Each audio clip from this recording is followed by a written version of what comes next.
The most enduring thing a great academic institution provides to the world is the excellence of its scholarship, the unbiased nature of its critical assessment and judgment. We're in a market competition. World-class faculty have options. It means equipping that faculty with the resources and tools that will raise the quality of the work they do. At Yale SOM, advancing knowledge is a driving purpose.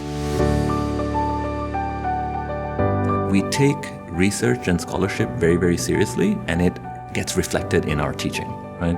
And so the same type of rigor that we apply to the questions that we're studying in the research world, right? We expect our students to also follow that same type of rigor rather than allowing them to take shortcuts. I think there's a lot of support for kind of doing something a little bit different, for being bold, for being independent, and seeing that, and this is part of, I think, what differentiates that, as not a departure from the common good, but actually as a contribution to the common good at Yale School of Management. So I think business schools have a higher mandate than just academic research, writing case studies, working with companies, bringing them together for think tanks and roundtables, and that's a lot of the things we do.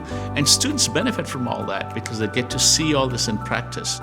The faculty is amazing. They're all so experienced and they just know so much about what they're teaching. But it's not just that. It's not just the perspective they bring in, but they're also incredibly friendly. They want to help you learn.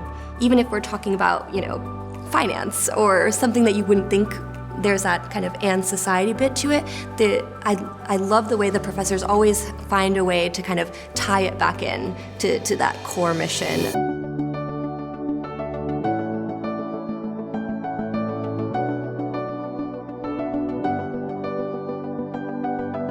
Data and data science has become a massive part of everything we do in the business world, and that requires resources. So I guess the challenge is going to be potentially getting resources to basically purchase that data and generating data centers at the university for researchers like me to use that data to answer the questions that we actually care and are important.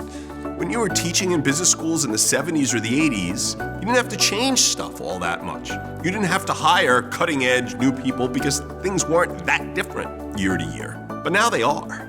And so the biggest challenge for us, and I think for our peer institutions, is to make sure that we are always working on the most important relevant things for the world and for our students.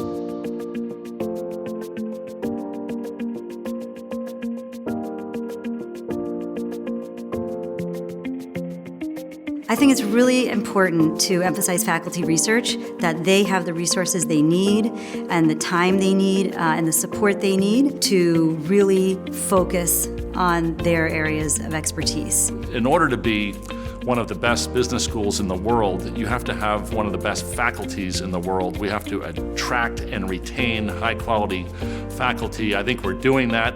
I think we can do more. You want your faculty to be in demand. So the best kind of faculty are the ones that everybody else in the world wants to hire, and you're constantly trying to remain competitive to keep them here.